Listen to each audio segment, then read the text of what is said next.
Hello மக்களே, இன்றைக்கி நம்ம என்ன பார்க்க போகிறோம்னு பார்த்தீங்கன்னா பைத்தான் லாங்குவேஜ் பற்றி தான் பார்க்க போகிறோம். அதோட இன்ட்ரடக்ஷன் பார்க்க போகிறோங்க.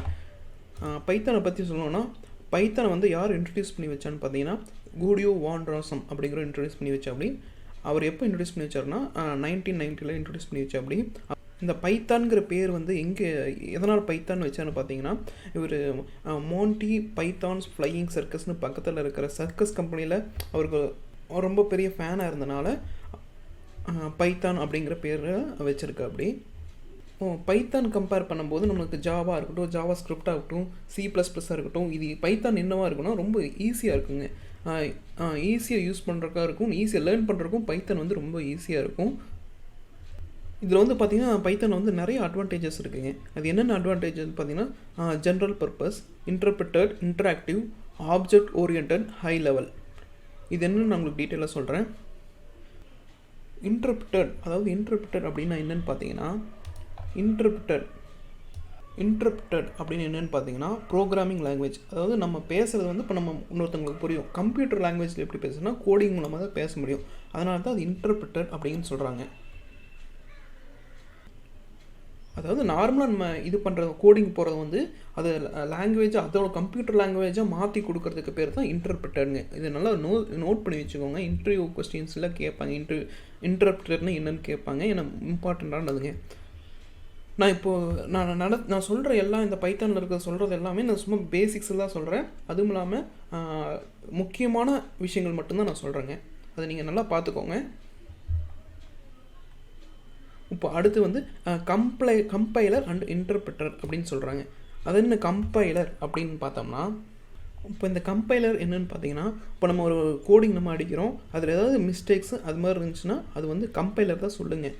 கீழே வந்து இப்போ ஃபுல் சின்டெக்ஸில் நம்ம அடிக்கிறோம்னா அதில் ஏதாவது கம்ப்ளைண்ட் இருந்துச்சுன்னா சொல்கிறதுக்கு பேர் தான் கம்பைலருங்க. இதில் இப்போ இந்த கம்பைலரோட ஒர்க் என்னென்னு பார்த்துச்சோ, ஏதாவது மிஸ்டேக்ஸ் இருந்துச்சா, சப்போஸ் சின்டெக்ஸில் ஏதாவது நம்ம கோடிங் அடிக்கல மிஸ்டேக்ஸ் இருந்தால் சொல்லுவோம். இப்போ நம்ம இன்டர்பிரட்டர்னா என்னென்னு சொல்லிட்டோம். இன்டர்பிரட்டர்னா இப்போ கம்பைலருக்கும் இன்டர்பிரட்டர், அதாவது கம்பைலர் பார்த்தீங்கன்னா கம்பைலர் மற்ற ஜாவாக்கு இதுக்கெல்லாம் பார்த்தீங்கன்னா, சப்போஸ் ஜாவாவில் நீங்கள் அடிக்கும்போது கோடிங் அடிக்கும்போது சப்போஸ் ஏதாவது மிஸ்டேக் சின்டெக்ஸில் ஏதாவது மிஸ்டேக் இருந்துச்சுன்னா வந்து பார்த்தீங்கன்னா அது அப்படியே ஸ்டாப் ஆயிரும். பட் இந்த பைத்தானில் வந்து பார்த்தீங்கன்னா இன்டர்பிரட்டர் தான் யூஸ் ஆகுதுங்க. இன்டர்பிரட்டர்னு உங்களுக்கு சொல்லியிருப்பேன். அதாவது இன்டர்பிரட்டர்னா கம்ப்யூட்டர் லாங்குவேஜில் நம்ம பேசுகிறதுக்கு பேர் தான் இன்டர்பிரட்டருங்க. இந்த இன்டர்பிரட்டரில் என்னென்னா, நீங்கள் சப்போஸ் நீங்கள் இப்போ ஒரு 8th லைன் 9th லைன் அப்படி இருக்கும்போதே உங்களுக்கு வந்து பார்த்தீங்கன்னா ரன் ஆகும். அந்த இது வந்து ரன் ஆகிட்டே இருக்குங்க. உங்களுக்கு எந்த இதில் இதாகுதோ அது வரைக்கும் தான் ரன் ஆகும். இப்போ நீங்கள் 1 to ஒரு 10 லைன் அடிக்கிறீங்கன்னு வச்சுக்கோங்க, கோடிங் அடிக்கிறீங்கன்னா, இப்போ 9th லைன் இருக்கும்போது 9th லைன் தான் உங்களுக்கு மிஸ்டேக்காக இருக்குன்னா அது 1லேருந்து 8 வரைக்கும் ரன் ஆயிரும். அந்த 9th லைன் தான் கம்ப்ளைண்ட்டுன்னு வரும். அந்த கம்ப்ளைண்ட்டை மட்டும் நம்ம சரி பண்ணால் போதும். இதுதான் நம்ம பைத்தான்லேயும் அட்வான்டேஜுங்க. இதுவே நீங்கள் ஜாவாலையாக இருக்கட்டும், மற்ற ஜாவா ஸ்கிரிப்டாக இருக்கட்டும், C++ ரன் ஆகாதுங்க.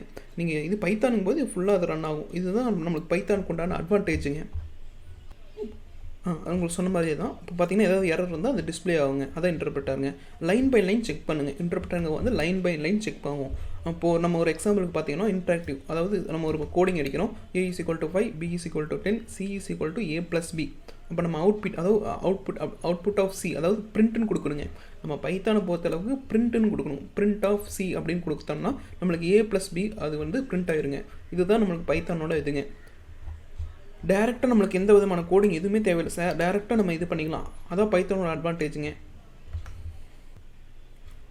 இப்போ ஆப்ஜெக்ட் ஓரியன்டட் ப்ரோக்ராமிங் லாங்குவேஜ் அப்படின்னு என்னென்னு பார்க்க போகிறோங்க. இப்போ நம்ம கோடிங் கொடுக்குறது வந்து அது ஒரு ஆப்ஜெக்டாக தான், நம்ம அந்த கம்ப்யூட்டர் வந்து ஆப்ஜெக்டாக தான் அதை எடுத்துக்குவோம். நம்ம கொடுக்குற வேர்டாக இருக்கட்டும், நம்ம கொடுக்குற நம்பராக இருக்கட்டும், எல்லாமே வந்து ஆப்ஜெக்டாக தான் பைத்தானில் கம்ப்யூட்டர் வந்து எடுத்துக்கும் அப்படின்னு சொல்கிறாங்க. அடுத்து நம்ம பைத்தானோட ஃபியூச்சர்ஸ் பார்த்திங்கன்னா, இது பைத்தான் இஸ் பிகினர்ஸ் லாங்குவேஜ்னால் யார் வேணால் அது கற்றுக்கலாங்க ஈஸியாக. இப்போ என்ட்ரி லெவலில் ஐடியில் இருக்கீங்கன்னா ஜாயின் பண்ணணும்னு ஆசைப்பட்றீங்கன்னா முதல்ல நீங்கள் படிக்க வேண்டியது வந்து பைத்தான் தான். ஏன்னா ரொம்ப ஈஸியாக இருக்கும். அதான் பிகினர்ஸ் லாங்குவேஜ்னு சொல்கிறாங்க. அப்புறம் ஈஸி டு லேர்னுங்க. அதாவது நம்ம ஈஸியாக படிச்சிடலாம். ஈஸி டு லேர்ன் அதான் சொல்கிறேன். நம்ம படிச்சுக்கலாம். C++ஓ இல்லை ஜாவாவோ அதோட அது மாதிரி கஷ்டமாக இருக்காது. ஈஸி டு லேர்னா அப்படின்னு இருக்குன்னு சொல்கிறாங்க. அதே மாதிரி ஈஸியாக தான் இருக்குங்க. அடுத்து எக்ஸ்டென்சிபிள்ங்க. எக்ஸ்டென்சிபிள்னால் என்னென்னு பார்த்தீங்கன்னா, இப்போ நீங்கள் C++ஆக இருக்கட்டும், ஜாவாவாக இருக்கட்டும், ஆக்டிவ் எக்ஸாக இருக்கட்டும், இதெல்லாமே நீங்கள் இப்போ நம்ம ஜாவாலேயும் நம்ம யூஸ் பண்ணுவோம். இப்போ இந்த ஜாவாவில் ஓடுற நம்ம அந்த கோடிங்கும் தூக்கி நம்ம பைத்தான்லேயும் போடலாம். அதான் எக்ஸ்டென்சிபிள் அப்படின்னு சொல்கிறாங்க. அடுத்து வந்து நம்ம போர்ட்டபிள் பார்க்குறோம். அடுத்து போர்ட்டபிளுங்க. இது எங்கே வேணால் நம்ம ரன் பண்ணலாம். ஜாவாவில் ரன் பண்ணலாம், இதில் வேணால் ரன் பண்ணலாம் அப்படின்னு சொல்கிறாங்க.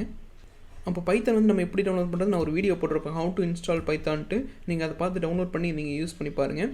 அடுத்ததாக பார்த்தீங்கன்னா, இது வந்து ஃப்ரீ அண்ட் ஓப்பன் சோர்ஸ் தாங்க. நீங்கள் யார் வேணால் டவுன்லோட் பண்ணி ஃப்ரீயாக தான் இருக்கும். நம்ம எதுவும் பே அமௌண்ட் எதுவும் பே பண்ண தேவையில்லை. இப்போ இந்த அப்ளிகேஷன், இந்த பைத்தான் வந்து எங்கெல்லாம் பைத்தான் சொல்கிறீங்களே, பைத்தான் வந்து எங்கெல்லாம் ஒர்க் ஆகுது, இந்த பைத்தான் எதெல்லாம் யூஸ் ஆகுது அப்படின்னு பார்த்தீங்கன்னா, இப்போ பைத்தான் அப்ளிகேஷன்ஸ்லாம் நிறைய இது ஆகுதுங்க. இப்போ அப்ளிகேஷன்ஸ் ரன்ஸ் ஆகுறது வந்து பார்த்திங்கன்னா, எதுவாக இருக்கட்டும் பைத்தானில் வந்து கொஞ்சம் நிறைய அப்ளிகேஷன்ஸ் ஒர்க் ஆகுது. ஃப்ளிப்கார்ட்டாக இருக்கட்டும், அமேசான் ஆகட்டும், சின்ன ஒர்க்கெல்லாம் வந்து பார்த்திங்கன்னா பைத்தானில் ஒர்க் ஆகுது. இப்போ நம்ம வெப் அப்ளிகேஷன் பண்ணுறோம்னு வச்சுக்கோங்களேன், வெப் பேஸ்டு வந்து இப்போ அப்ளிகேஷன் .com அது மாதிரிலாம் வருது பார்த்திங்கன்னா, அதெல்லாம் நம்ம பைத்தான் வச்சு நம்ம அப்ளிகேஷன் க்ரியேட் பண்ணிக்கலாம்.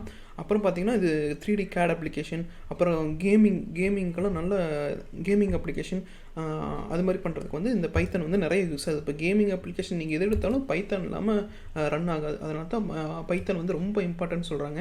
ஸோ ஆக்சுவலி நான் இதோட இன்ட்ரடக்ஷன் தான் நான் சொல்லியிருக்கேன். இது வந்து முக்கியமானதுங்க. நீங்கள் சப்போஸ் இன்டர்வியூலாம் கேட்டாங்கன்னா நோட் பண்ணி வச்சுக்கோங்க. நான் இதோட PDF ஃபைல் ஃபார்மேட்டும் நான் கீழே கொடுக்குறேன், நீங்கள் அதை போய் பாருங்கள். அப்புறம் அடுத்து இதோட பிளாட்ஃபார்மு, அப்புறம் எப்படி ஒர்க் பண்ணுறது, அப்புறம் எப்படி நம்ம பைத்தான் வந்து உள்ளே ஒர்க் அவுட் பண்ணி பார்க்குறது எல்லாமே நான் அடுத்த வீடியோவில் போடுறேன், Part 2ல் போடுறேன். அதனால் மறக்காமல் சப்ஸ்கிரைப் பண்ணிக்கோங்க. இன்னொரு வீடியோவில் பார்க்கலாம். நன்றி, வணக்கம்.